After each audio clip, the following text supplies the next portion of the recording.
Jewish students in Israel don't know basic Arabic. That's according to a study published by the Van Leer Jerusalem Institute and the Jerusalem Abraham Initiatives NGO.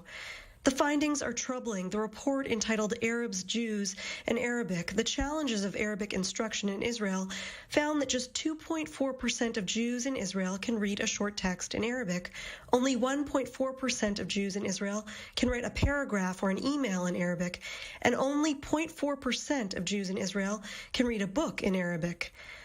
For the Abraham Initiative's language director, Mai Arrow, it's a warning call for Israeli educators.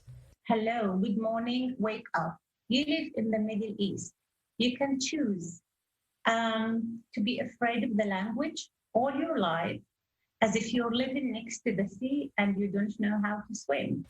The report was written after a decade of running various projects aimed at promoting change in Arabic language instruction in some 200 schools across the country.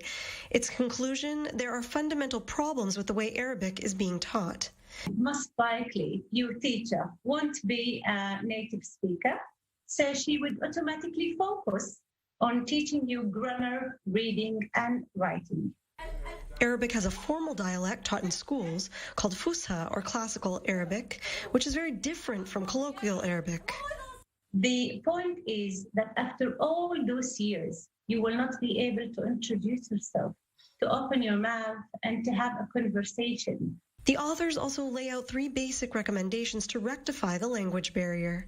Arabic teachers should be native speakers. Arabic should be a mandatory class in schools. Spoken Arabic should be integrated into Israeli education. When the Minister of Education decides to teach Arabic from the first grade and decides that you cannot finish high school without Arabic, then the whole attitude will be different. The language barrier could be creating a gap between peoples.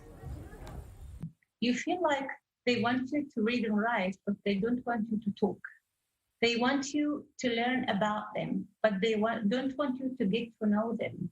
It's better to be afraid. Try to swim. You might even enjoy it. You will stop being afraid of the water. Emily Rose, I-24 News.